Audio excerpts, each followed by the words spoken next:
নমস্কার শ্রোতা বন্ধুরা, সন্ধ্যায় গল্পের আসর ইউটিউব চ্যানেলে তোমাদের সবাইকে স্বাগত। আজকের গল্প চতুর্ভুজ কলমের সুচন্দ্রা চক্রবর্তী। কিন্তু আমার জন্য ওকে তো কম ঝামেলা পোয়াতে হলো না বলুন। সেই রাতে ভয়ঙ্কর অ্যাক্সিডেন্ট, অনুরাগের ওকে বারবার জোর করে বিয়ে করার চেষ্টা, আমার প্রতি অভিমানে নিজেই নিজের কপাল ফাটানো, আর তার উপর আজ তো সব সীমানায় পেরিয়ে গেছে। আমি তো নিজেই ওকে আর বলতে পারল না। রাস্তায় গলা বুঝে এলো।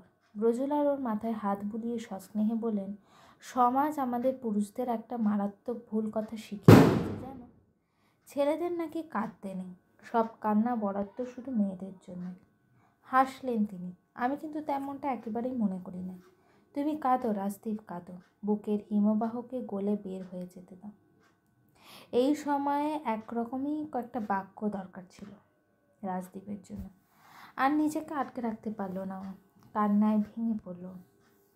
সন্ধ্যাবেলার দিকে জ্ঞান ফিরল সূর্যমুখী। চামেলি ছুটে এসে খবর দিল রাজদীপকে। প্রথমে রাজদীপ কিছুতেই যেতে রাজি হচ্ছিল না। ব্রজুলাল আর কনক চাপা একরকম জোর করে রাজদীপকে ঠেলে ঠুলে পাঠালেন সূর্যমুখীর কাছে। দুর্বল দৃষ্টিতে তাকিয়ে আছে সূর্যমুখী। মাথার যন্ত্রণায় ভালোভাবে মাথাটা ঘোরাতেও পারছে না। ওর চোখে মুখে ক্লান্তির ছাপ স্পষ্ট। রাজদীপ ধীর পায়ে ঘরে ঢুকলো ঠিকই, কিন্তু সূর্যমুখীর কাছাকাছি গেল না। ঘরের কোণে দাঁড়িয়ে রইল চুপচাপ। কোনো রকমে ঘাড় ঘুরিয়ে সূর্যমুখী তাকিয়ে দেখলো ওর দিকে। কী ব্যাপার জুনিয়র আরা? পূরবী সরকার আবার ফিরে এসেছে বোধহয় নাকি আপনার লাইফে? সেই জন্যই বোধহয় পুরনো প্রেমিকার প্রতি ইন্টারেস্ট হারিয়ে ফেলেছেন। কিন্তু সূর্যমুখীর মজায় বিশেষ কোনো কাজ হলো না। রাজদীপ শুকনো মুখে তেমনি দাঁড়িয়ে রইল। কি হয়েছে বলো তো দীপ? চিন্তিত সূর্যমুখী কোনো রকমে উঠে বসল। ওই অনুরাগ আবার কোনো কাণ্ড ঘটিয়েছে নাকি? আমরা তো ওর ঘরটায় ঢুকলাম, তারপর কি হলো বলো তো? আমার কিছু মনে পড়ছে না, আবার মাথাটাও যন্ত্রণা করছে। কি হয়েছিল বলো তো আমার? রাজদীপ আর দাঁড়িয়ে থাকতে পারল না। ছুটে এসে জড়িয়ে ধরল সূর্যমুখীকে। চোখ দিয়ে গড়িয়ে পড়ল জল। কি গো, কিছু বললে না যে? সহসা চমকে উঠে রাজদীপের কাছ থেকে নিজেকে সরিয়ে নিল সূর্যমুখী। আমার মাথায় লাগলো কি করে দীপ? আমি কি পড়ে টুটে গিয়েছিলাম? আবার বাচ্চাটা ঠিক আছে তো দীপ? রাজদীপের কাজ ঝাঁকিয়ে বলল, বলো না। রাজদীপ সূর্যমুখীর চুলে বিলি কেটে দিতে দিতে বলল, না সূর্য, তুমি পড়ে যাওনি, বেবিও একদম ঠিক আছে, তুমি টেনশন করো না। তাহলে আমার মাথায় ব্যান্ডেজ কেন? তোমার কিচ্ছুটি মনে নেই সূর্য? রাজদীপ ওর গালে হাত রাখল। অনুরাগ তোমাকে হিপনোটাইজ করেছিল, তুমি নিজের মধ্যেই ছিলে না। ওর ইশারায় ওর দিকে এগিয়ে যাচ্ছিলে তুমি। সর্বনাশ, আমার তো মনেই নেই কিচ্ছু। তারপর কি হলো আর তুমিই বা কী করলে?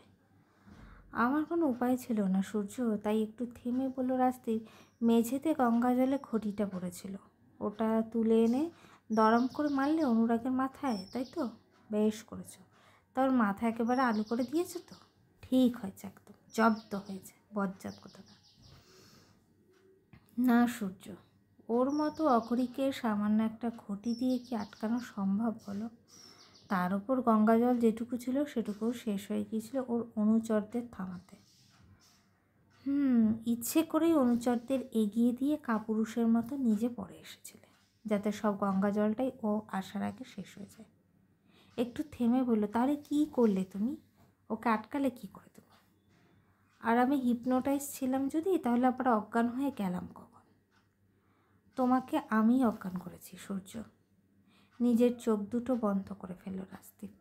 তোমাকে বারবার চিৎকার করে ডাকছিলাম আমি, কিন্তু তুমি কিছুতেই আমার ডাকে সাড়া দিচ্ছিলে না।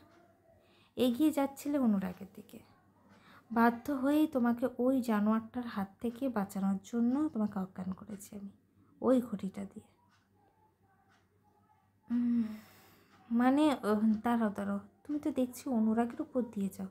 ও সম্মোহনের মন্ত্র জানে, আর তুমি অজ্ঞান করার মন্ত্র জানো? তা কার কাছ থেকে শিখলে? ব্রজ কাকার কাছে? আমাকে শেখাওনি তো।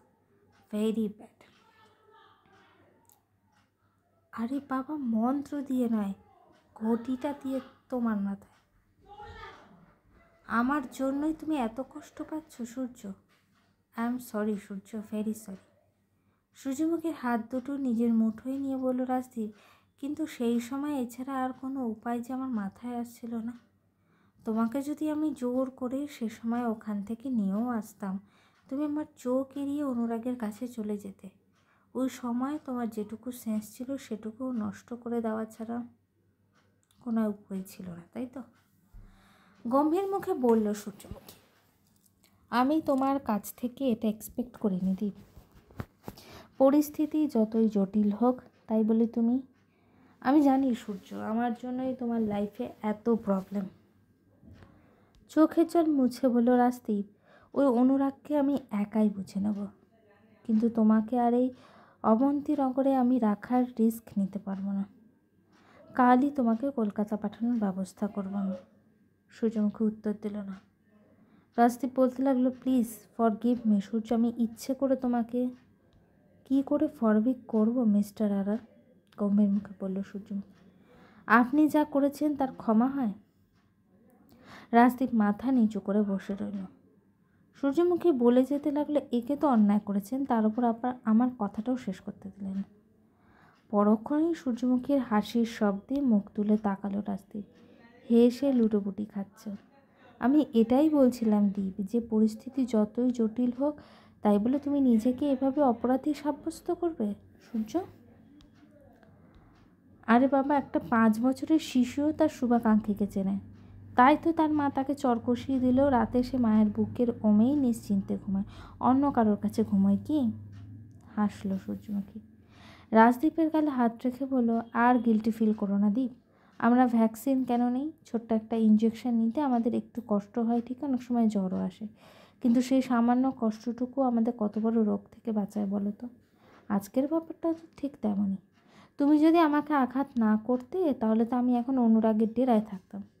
ও যে আমার কী হাল করতো সে তো ওপরওয়ালাই জানে। ও নিশ্চয়ই এও জানে যে আমি এখনও অবিবাহিত, হয়তো বা এই সুযোগে বিয়ে করার চেষ্টা করত। বিরাট সর্বনাশের কবলে পড়াচ্ছে, এইটুকু মাথা যন্ত্রণা সহ্য করে নেওয়াই কি বেটার না? কি বলেন মিস্টার রায়চৌধুরী? হেসে উঠল সূর্যমুখী। রাজদীপ সূর্যমুখীকে শক্ত করে জড়িয়ে ধরল। সূর্যমুখী পরম নিশ্চিন্তে চোখ বন্ধ করল, প্রিয়তমার বুকে মাথা রেখে। কিন্তু এই ঘটনার পর রাজদীপ দ্বিতীয়বার সূর্যমুখীকে রাজবাড়িতে নিয়ে যাওয়ার ঝুঁকি নিতে রাজি হয়নি। এই সমস্যার সমাধান করতে ব্রজলাল মহাযজ্ঞের আয়োজন করেছেন মন্দিরে। শুধু মহাদেবের আরাধনায় নয়, শুভ লগ্নে মা চণ্ডীর আরাধনাতেও ব্রতী হবে গোটা গ্রামবাসী। উপস্থিত থাকবে রাজদীপ আর সূর্যমুখীও।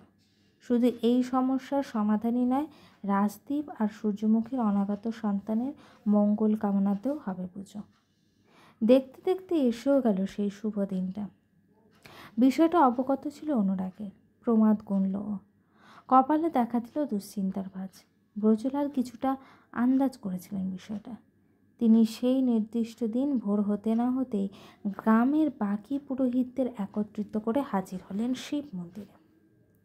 যাগযজ্ঞের আয়োজন শুরু করলেন সকলে। ব্রজলাল মনে মনে বারবার মহাদেবের নাম জপতে লাগলেন।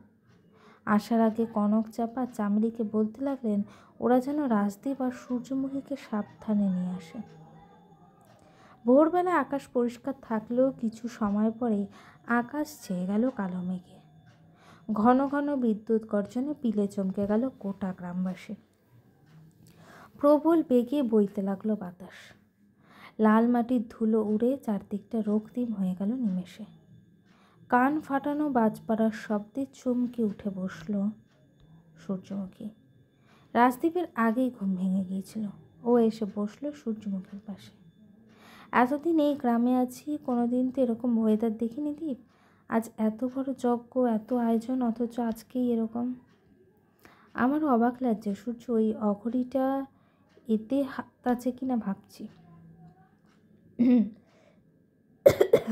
তার মানে একটা ব্যাপার ক্লিয়ার দিই, আমরা ঠিক রাস্তাতেই হাঁটছি, আর আজকের এই পুজোর পর হয়তো নতুন কোনো দরজা খুলে যাবে আমাদের সামনে, আর সেটা আগে থেকে বুঝতে পেরেছে বলেই এইভাবে যজ্ঞ ভেস্তে দেওয়ার তাল করছে। সাধারণ গ্রামবাসীদের বুকে ভয় ধরিয়ে দিচ্ছে। এক্স্যাক্টলি, কিন্তু সবাইকে তো আসতেই হবে সূর্য। ব্রজ কাকা তো তেমনটাই বলেছেন। ওই অনুরাগের কালো ছায়া যাতে গ্রামের কারোর ওপর না পড়ে, সেটাই তো এই পুজোর একটা উদ্দেশ্য। নির্দিষ্ট সময় কনক চাপা চামেলি এলেন রাজদীপ আর সূর্যমুখীকে ডাকতে। বাইরের পরিস্থিতি তখন আরও খারাপ হয়েছে। ঘন ঘন বাজ পড়ছে, যেটুকু আলো ছিল সেটুকুও ঢেকে ফেলেছে গাঢ় কালো মেঘে। পাখিরা সকালকে গোধূলি ভেবে বিভ্রান্ত হয়ে ফিরে গেছে নীড়ে। পথপ্রসূরা আশ্রয় নিয়েছে বাড়ির বারান্দায়। রাস্তা একেবারে ফাঁকা, তার মধ্যেই 4 জন ছাতা মাথায় কোনো রকমে হেঁটে চলে। ঝড়ের তোড়ে ছাতা উড়ে যাওয়ার উপক্রম হলো। তবুও হাজার বাধা বিপত্তি পেরিয়ে ওরা এগিয়ে চলেন মন্দিরের দিকে। মন্দির গ্রামের একদম শেষ প্রান্তে। অনেকটা পথ পেরিয়ে ওরা এসে দাঁড়ালেন মন্দিরের সামনে। ততক্ষণে অন্ধকার আরও গাঢ় হয়ে এসেছে। আকাশের দিকে তাকিয়ে দীর্ঘশ্বাস ফেললেন ব্রজলাল। অজান্তে বিড়বিড় করলেন, ভীষণ অশুভ লক্ষণ। আকাশটা স্বাভাবিকের চেয়ে একটু বেশি অন্ধকার লাগছে না দীপ? হ্যাঁ সূর্য, এটা স্বাভাবিক ঝড় বৃষ্টি নয়, ওই অনুরাগের তৈরি করা কোনো মায়াজাল। তাড়াতাড়ি মন্দিরে ঢুকে এলেন 4 জন, কিন্তু মন্দিরের চারদিকে তাকিয়েই হতাশ হয়ে পড়লেন তারা। গ্রামবাসীরা কেউ আসেনি এখনো। এ কী অবস্থা গো, বলে উঠলেন কনক চাপা। মন্দির যে একেবারে খাকা করছে, গায়ের লোকেরা কেউ আসবে না নাকি? তেমনটাই তো মনে হচ্ছে, হতাশ মেশানো গলায় বলে উঠলেন ব্রজলাল। মেজবাবুর পরিকল্পনায় সফল হয়েছে, এটাই তো চেয়েছিলেন উনি।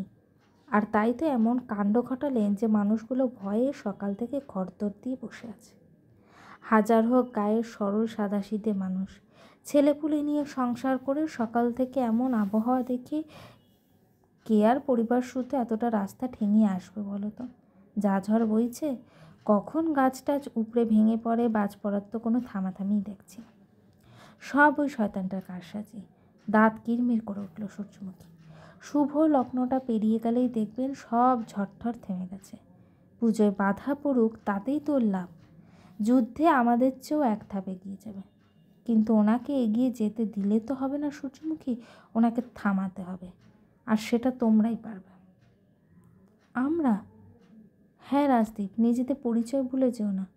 পুরনো স্বরূপকে আবার জাগিয়ে তোলো নিজেদের মধ্যে, ডেকে আনো গ্রামবাসীদের।